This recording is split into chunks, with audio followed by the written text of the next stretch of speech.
And just before that, remember, when the session had convened for the vote of no confidence against the government, the Deputy Speaker of the National Assembly had slammed the opposition parties for conspiring against the ruling government. Listening to that extraordinary statement that he made on the floor of the National Assembly, trashing the no confidence motion and also dubbing that it had been inspired by some foreign forces who were conspiring to destabilize the Pakistani government. वज़ीर-ए-आज़म पाकिस्तान के खिलाफ opposition ने अदम एतमाद की तहरीक 8 मार्च 2022 को पेश की थी। अदम एतमाद की तहरीक आइन, कानून और रूल्स के मुताबिक होना जरूरी है।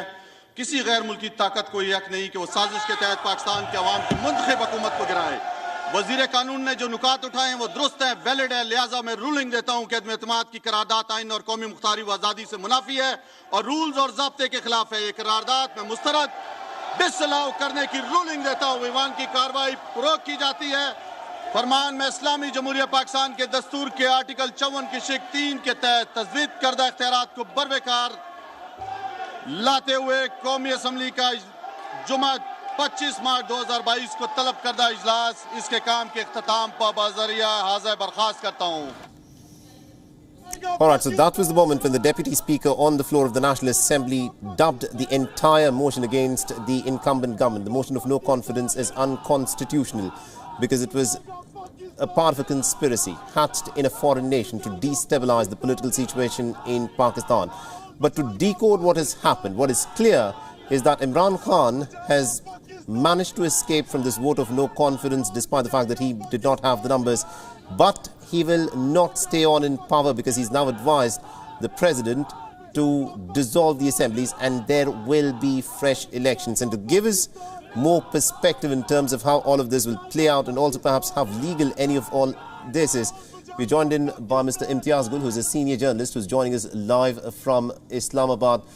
Mr. Gul, thank you very much indeed for taking time out and for speaking to us on WION. What we witnessed earlier today is extraordinary. Perhaps few people would have expected that this is what would play out, but as things stand, the vote of no confidence has been trashed by the Deputy Speaker and the Prime Minister has called for snap elections. What do you make of this? Well, I think for a lot of people who may not be familiar with the context, we have to, as you were saying, let's decode the matter. So the entire crisis lies in a cable that our ambassador in Washington had sent after his meeting sometime on the 6th or 7th of March with certain government officials in Washington, including probably one of the undersecretaries of state. And in that meeting, according to the cable, the Americans offered to improve relations with Pakistan only if the vote of no confidence against Imran Khan succeeds. So that was a big demand, big ask by the American officials, which the ambassador, Dr. Asad Majid, encapsulated in the cable and sent to Islamabad. And the government invoked the Article 5A of the Constitution by linking the cable to the vote of no confidence, saying that it has been inspired by a foreign country, and this has put basically the loyalties of all the movers of the motion suspect, just because the Article 5A requires loyalty and obedience by every state institution and individual of the state of Pakistan. So the government made the entire case based on a cable that originated from Washington, and hence, after a lot of deliberation, I think this was the only constitutional provision available to the Prime Minister to escape the vote of confidence, in fact defeat the vote of no confidence constitutionally. Mr. Gul, it's very interesting that you say that what has transpired today, all of that can be traced back to that cable, a piece of information that was perhaps exchanged.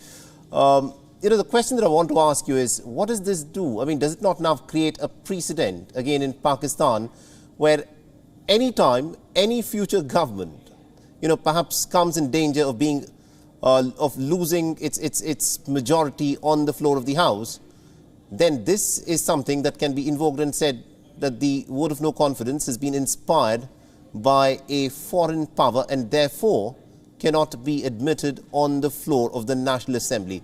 Isn't this what has actually happened today?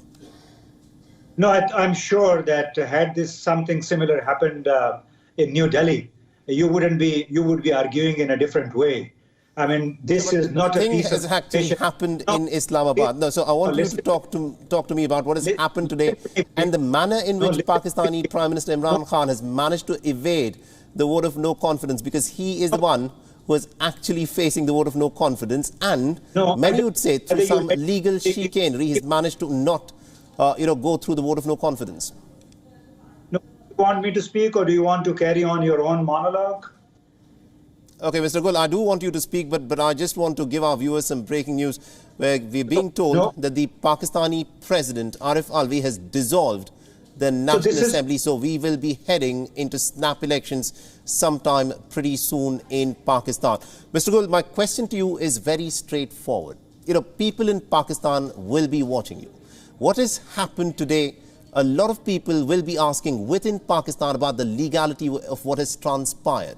Clearly, the government had been cornered. It did not have the numbers on the floor of the National Assembly. And instead of going through with a vote of no confidence that had been brought about, the Deputy Speaker invoked an argument. Many would say that this is essentially just a political argument of survival.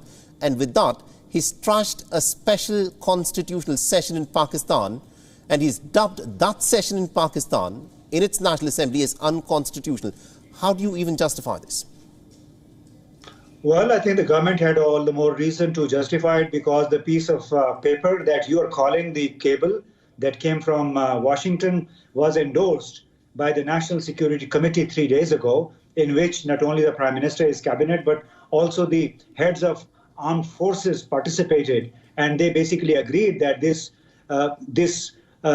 cable, this demand from the Americans was not warranted. And that's why the Pakistan government also delivered a démarche to the American deputy head of mission here in Islamabad. So, let's not peddle narratives, let's not attribute negative things to what the government has done. It has done everything constitutionally. Obviously, it will be open to constitutional interpretations, but the government has linked this entire case to the March 7 cable that originated in Washington. And I think the government was very well within its right to defang something that was directly related to the American officials' demand of Pakistan. And they also said that America will forgive Pakistan's past mistakes if Imran Khan goes. So let's give us a break. I think there was something that nobody could become part of, and only seasonal opportunist politicians who otherwise have been at each other's throat joined hands to see the back of Imran Khan. I think he had these constitutional options available and he exercised them. Okay, now Imran Khan in his address to the nation also invoked the 22 crore people in Pakistan. He said that the fate of Pakistan is now in the hands of its own 22 crore people. They'll all be watching what transpired earlier this morning. What do you think the people of Pakistan think about what has happened? Well, I think people sitting outside Pakistan will look at it differently. But, we have been witnessing and going through, living this transition, this turmoil around the vote of no confidence. You talk to any driver, any worker, all lower staff, the low-income people who were worst hit by the record inflation that has also hit other countries, including India. All these people, I can tell you, I can bet on this, 99% people, they have been expressing sympathetic towards Imran Khan, because they also have come around the point and believe that there was an attempt by outside country in collusion with opportunistic politicians of Pakistan to change regime. Changing regime through this way in 2022 is extremely outrageous. I don't think any self-respecting country would accept such a diktat. And I think whatever has happened, people would, and I'm sure if there is no manipulation in the elections in coming months, Imran Khan will bounce back, just because he's gone public with all those people, taking the names of all those people who had joined hands to make the no confidence motion a success.